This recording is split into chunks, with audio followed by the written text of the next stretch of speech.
Thank you for watching EVH Gear Discussion. Brought to you in part by VanHalenStore.com. Please be sure to subscribe.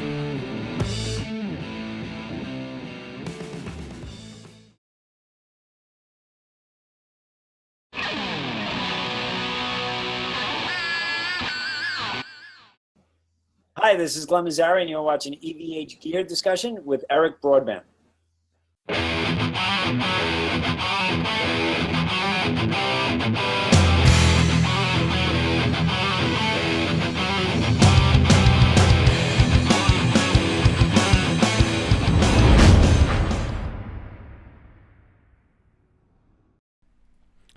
Welcome to EVH Gear Discussion Live. My name is Eric Broadbent. How is everybody doing this evening?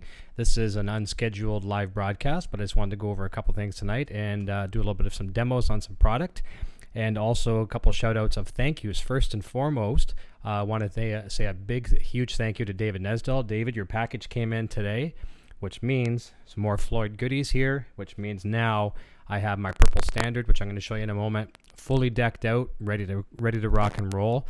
And now my cream Japanese Wolfgang Special back there, the Wolfgang Special back there is ready to be restored to its natural condition or factory condition as well. Obviously with a little bit of FU tone stuff on there as well. But now I've got the guitars, two working guitars again that I've been missing to play. So a couple things here. One of the things I was talking to my buddy Mark Hazansky earlier on Facebook. Mark was having some pedal trouble with his pedal board. And I told him I was going to go live for a little bit and give him a couple of suggestions. Now, he was going to look at getting the DC power brick. And I said, there's nothing wrong with that. It's a very good source for your pedal power supply. But I told him about my PedalSnake that I'm using. It's a product that I represent as well. And I've been using that product for a good, probably 10, 12 years. And I told him about the power supply that I use. I said, the nice thing about the PedalSnake is it gets your power supply away, or your wall warts for that matter, away from your pedals. Even the power brick is still there. You've got a power source directly by all your pedals.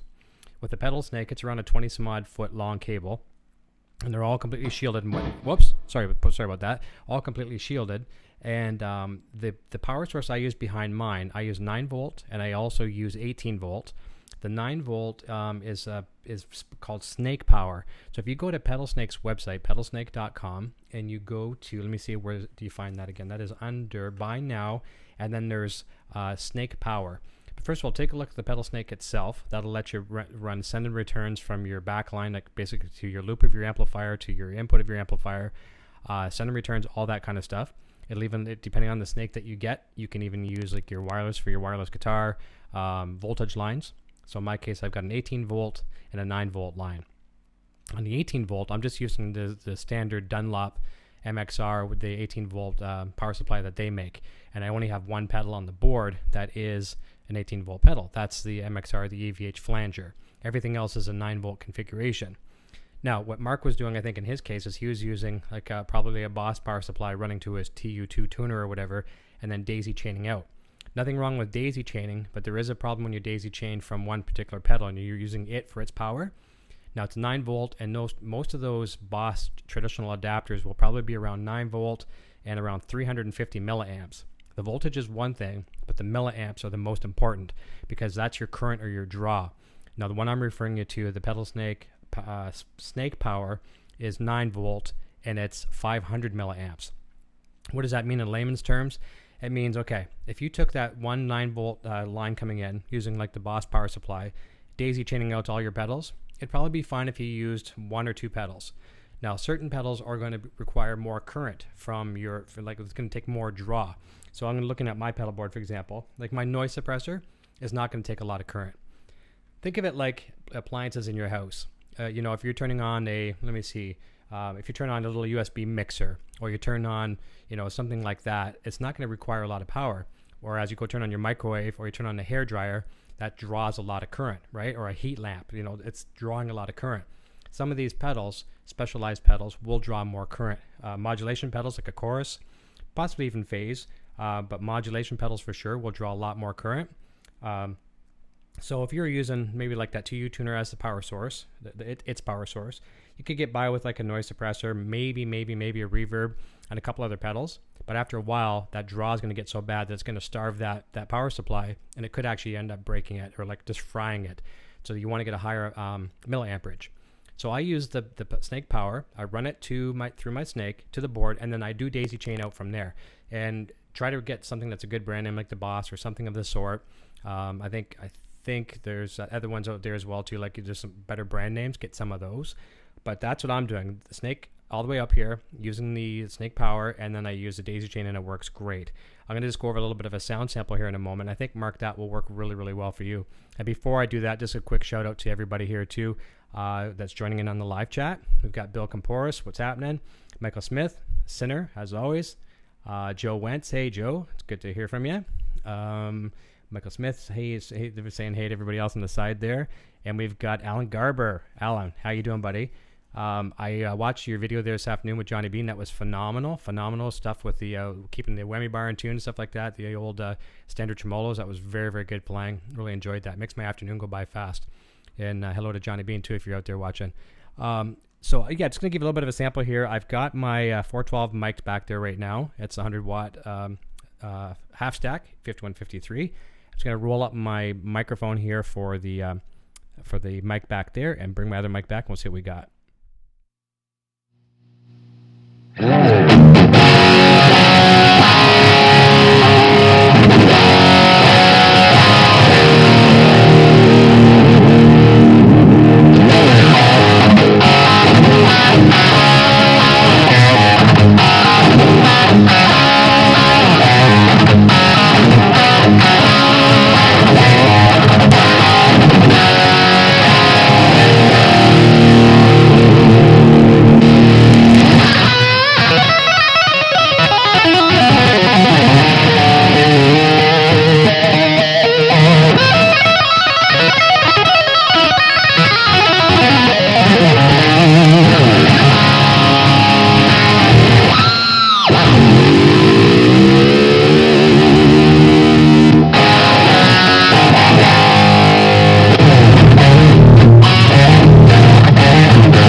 Playing with that octave pedal, but I'm playing with that one a lot lately.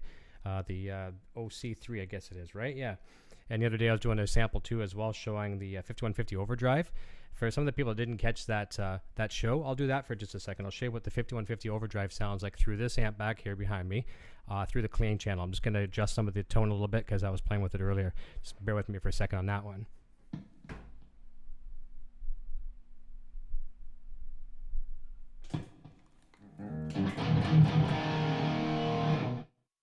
All right, here we go. So this is on the clean channel, the 5150 100 watt half stack back there. I'll roll my mic back up and see what we got.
That is actually the 5150, the MXR at Eddie Van Halen 5150 Overdrive, love that thing through the rhythm channel.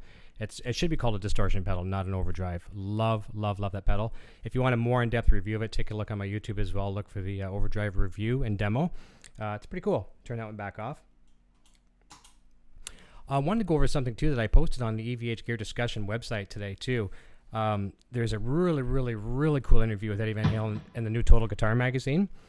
Totally love that interview. There's a few things that I wrote down just as some points, kind of takeaway points, I'd say. They're asking him about the Wolfgang, and he's like saying, it seems like you're really favoring the Wolfgang, obviously lately. And Eddie was saying, yeah, it's just a really well built, a lot of attention to detail instrument that makes it easy for anyone to play. I mean, how many beginning guitarists do you know who stopped playing because their fingers hurt? And I've said that in countless hangouts and demos and stuff like that too. Kids or parents, when you're buying your kids your guitars, always get something that doesn't have to be top of the line, doesn't even have to be mid-grade, but just buy something that's been set up by a guitar technician that's affordable but comfortable, because the more you encourage your kids to make it easier for them to play, they're going to want to play a lot longer. As soon as it starts to hurt, it's work and they put the guitar down. So that was a nice point made by the king himself. So let's see if there's any of the comments here. Hey, Jared Frost jumping in. Thanks, buddy. Michael Smith says video is perfectly in sync. Thank you very much. Appreciate that. And Alan is saying, some of this broadcast is amazing. Perfect sync and unbelievably clear audio. Thank you very much. Yeah, it's definitely not using the Hangout technology, so it's a lot better audio for sure. You just can't do that stuff through the Hangouts. Let me see here. What else we got here? This talks about setting up the guitar and having it play easy. Same idea, too, from that same interview. There's about 3 or 4 talking points I wanted to mark down. And if you want to read this whole interview in its entirety, go to facebook.com/EVH Gear Discussion. That's a couple posts back from earlier today. And this, I forget who the interviewer was, but he's asking Eddie this question. He says, this brings me to something really funny that I read years ago. Even though I love his playing, and I'm sure he's a wonderful guy, even though I've never met him, I read something where Richie Blackmore said he'd play a Stratocaster because it's harder to play than a Gibson. And I'm going, wow, why would you want to make it harder on yourself?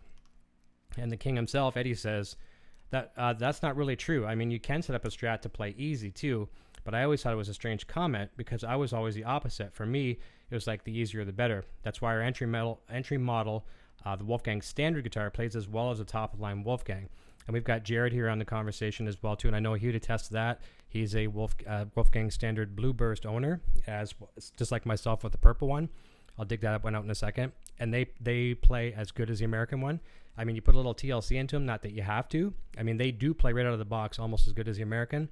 Put a little bit of Futone stuff in there, and they will rival it for sure. Just a totally amazing guitar, for sure. This is going back to the technique or the conversation about everything must be solid, connected, everything in that kind of that whole, 360, like Eddie has to have everything bolted down. And they're asking him the question. He says, you've always had your Floyd set without a route underneath. And Eddie says, yes, all flush to the body. Everything needs to be connected. I even like my cabinets on wood, not on wheels. Very, very good. It resonates to the ground, resonates to the floor, whatever. Everything needs to be solidly connected. The more connection, the more sustain and resonance. And then this is a really cool thing. This was my last kind of talking point that I took away from that interview. It was very cool. He says, you seem very conscious of the fact that it's your name on the gear. He goes, well, yeah, I'm not endorsing a product. It's my product, It's definitely a team effort. I couldn't do it on my own, but it's a brand. It's our company, so to speak. The only variable or possible thing that we have no control over is tubes. Last tour, I blew a head once because I had a bad tube. But you get a bad tire on a car or whatever. We don't make tubes. If we made EVH tubes, they wouldn't blow. And who knows? Maybe that'll be something to get into down the road. I don't think they will. But yeah, phenomenal. And lastly, here's just a question that just came through the website an hour ago. This is from P. Pearsall, if I got the last name right. And he had contacted me probably about 4 months ago. He was looking at getting a standard, Wolfgang standard, like we talked about a moment ago. And he says, and he was looking at, he didn't know which one to get. He was, shopping around and whatnot. He says, finally picked up a brand new Snow White EVH Wolfgang standard. Love it and looks great. I'm going to order up some Futone products in the next week or two. I think the Pearl tuners would dress this guy up. Which ones exactly did you order from Stu Mac, and are you happy with them? Excellent show on YouTube. Yours seems to be one of the best of them all. Thank you very much. I appreciate that extremely. I'll show you that guitar. Got it right here. I don't think I have it in tune because I was just doing work on it tonight. So this baby, other than some chrome pickup rings, is ready to rock and roll. Actually, yeah, I can tell the strings are slack right now. But thanks to Dave Nesdahl. Dave Nesdahl sent me this vintage, I'd say early 90s, And Alan Garber, you know a lot about this one too. It's somewhere around 92, 93. Original Floyd Rose from Germany. What I've done to this one is I put the titanium block inserts in here, string lock blocks, the titanium or the stainless steel string locks, titanium. I keep saying titanium, not titanium. The only thing titanium are the string lock blocks. Stainless steel here, stainless steel saddle mounts. I also put the Dave Nesdahl sent me an R2 nut today, a German nut, but I've got the stainless nut clamps on there, chromed out the string tree, which is nice. And what he was just talking about there with the tuners, I replaced the black nickel tuners. Now these are the ones that I ordered here. Try to get that a little closer so you can see it. They look a lot nicer than the black nickel. So those ones were from Stu Mac, and I believe they were around 20 some odd bucks. They're the mini ones. Make sure you get the mini ones. Mini Perloid. It took about 3 weeks to get here from the States, from Canada, or from the States to here to Canada.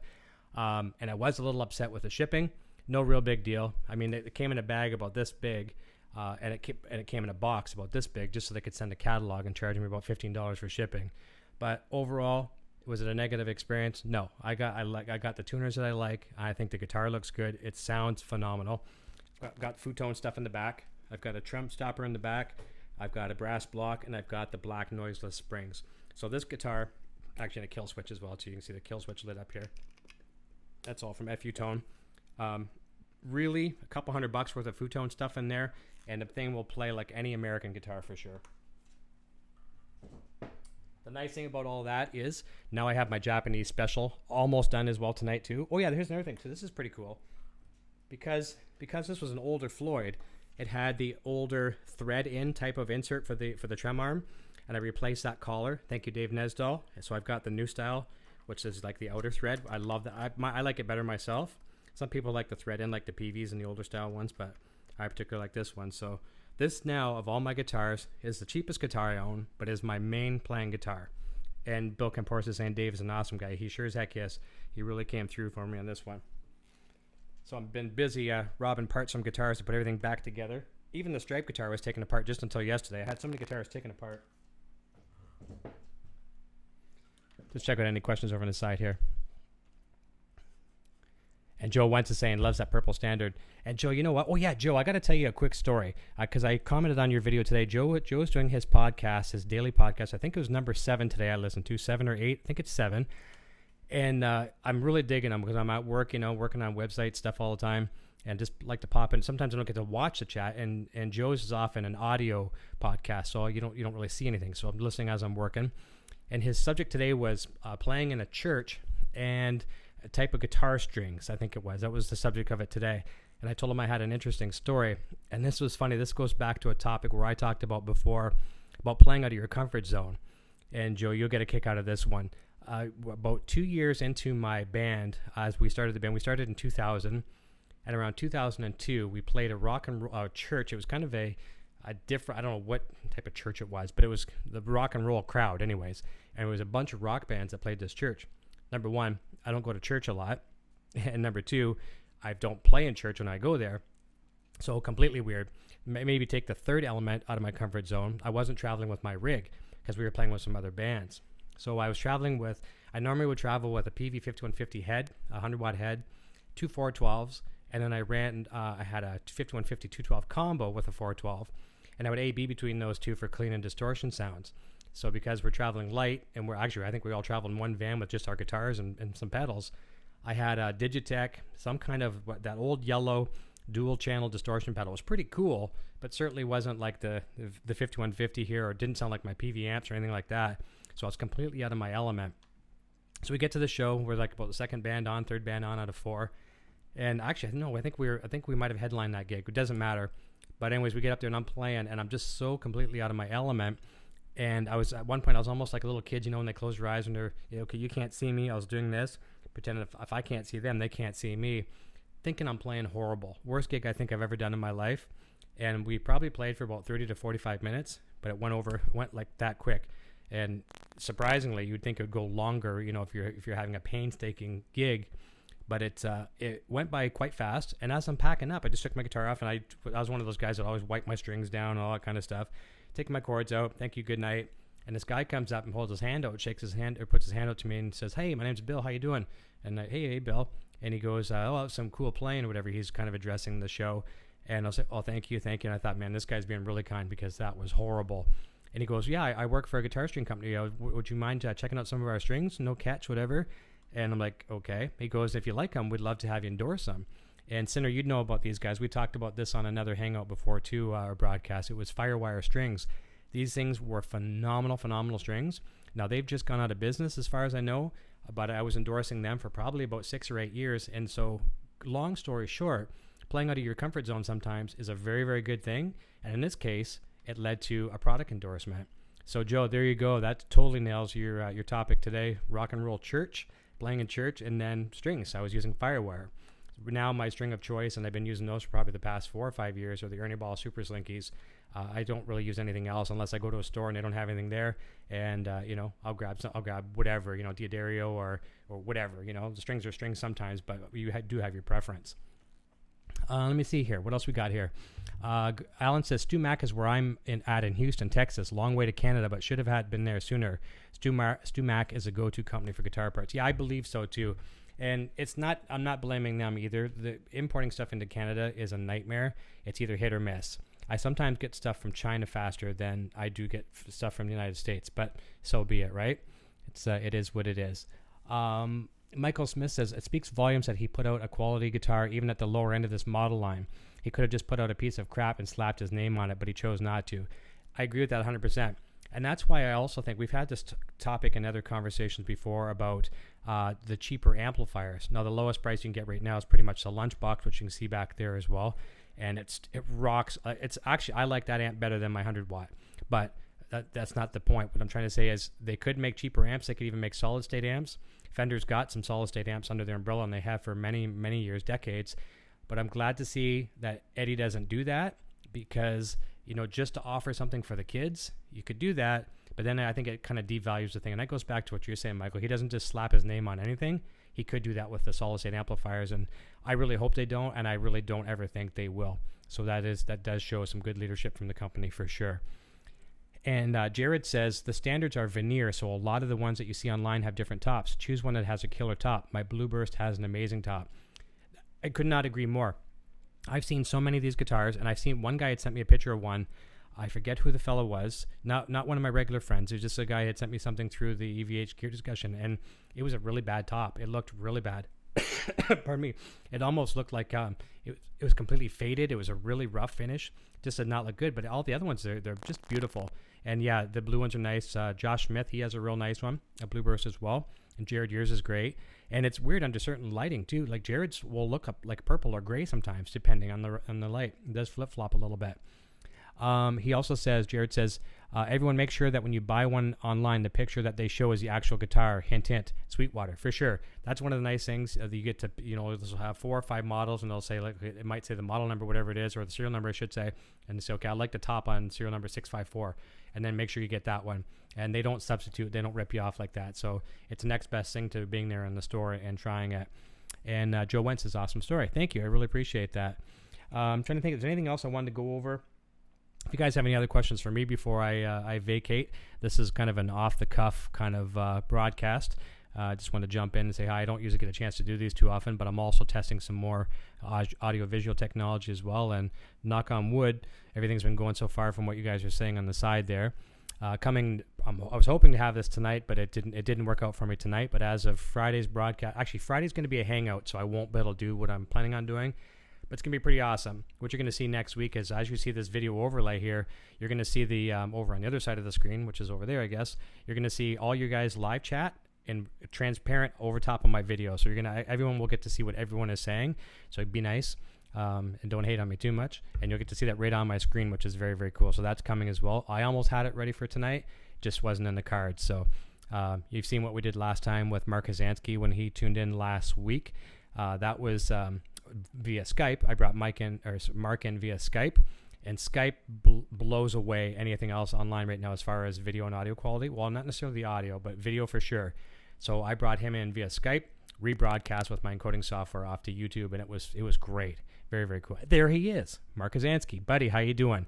Mark, I'm not sure if you caught what I said earlier, but I was talking about when I was talking to you on Facebook saying about the PedalSnake, which you know about. So look up PedalSnake. And Jody Page is the owner of PedalSnake. He's a great, great guy, great guitar player too. And tell him what you have for a rig, tell him what you have for pedals, and he'll give you a recommendation of what you should start with, and then you can build from there. You can get different pigtail ends that will adapt to different things, right angle, left angle, or straight, whatever, that kind of stuff. But the power supply I was recommending for you was the Snake Power, a 9-volt power supply, but it's 500 milliamp. The milliamps are the important thing when it comes to powering a lot of pedals. And I'm looking at it right now on the website. It's $24. That's probably the price of the Boss 300 milliamp or 350 milliamp, and you're going to kill that one right away. You'll notice if you're using that Boss one and you're going to try to power multiple pedals, put your hand on that power transformer and you'll burn yourself. It's working itself it's going to melt itself if you use it too much. Get the 500 milliamp. It plugs in right into the PedalSnake and then sends it right through your line. Let me see what other question there. Satch72, you've got me thinking about the Silverburst standard. Yeah, you know what? That's, if I was to get another one, I would consider getting one or two more. I really like the blue one, so I'd probably go blue first because we have two purples here right in the same room here. And I've seen the blue burst that you guys, Jared has and Josh has. I love that.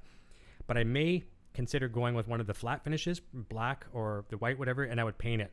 Now, not whether I'd paint it like Eddie's, whatever, stripe it or something for myself, maybe. Or maybe I'd do my own motif on it. I don't know on that. But I was worried that EVH was the company, Fender, was going to be upset with me for a while because all I was doing was talking about the standard. But the guitar is infectious. In one of my shows, I was going to have a discussion on guitar fun factor, wow factor, and just playability and things like that, and just talk about every guitar, what's fun about it. Like this guitar here, this one I haven't played for a while, but I just picked it up again last night after I put it back together, and it's fun. I freaking love the guitar. But fun factor overall, the purple one wins hands down. It's a guitar I play acoustically. I noodle with it. Like the minute I come home, I grab it, just stand up with a guitar strap, sit on the couch or whatever, just noodle acoustically. I plug in and wail with it. It's just amazing. My second favorite would probably be this one. Then we go off to the Japanese special and then down the line through my PVs and things like that, the PRS and things like that as well too. Russell Taporis saying that's what I like about Sweetwater. You see the actual instrument. Yeah, that's very, very cool. A lot of places online like that, like an Amazon type of deal, whatever. You can order it. You're lucky even get the right color, let alone a nice one. So you get what you get. You get strings coming in at this high. You don't have a guitar tech setting them up. So I would imagine probably too when you buy one from Sweetwater, you could probably tell the people your tuning and your setup, and they may even set it up for you. I don't know. You guys may know more about those guys than I do. I've never dealt with them. I've just had friends tell me some good feedback from buying from them, so can't go wrong that way. Totally love it. But yeah, I'm going to probably do one of those fun factor demos real soon, just going over some of the guitars and saying what I like about them. And if there's any flaws I don't like, I think they could have fixed better here or there, I'll be certain to address that as well too. Jimmy Biter, how you doing, Jimmy? He says, howdy, folks.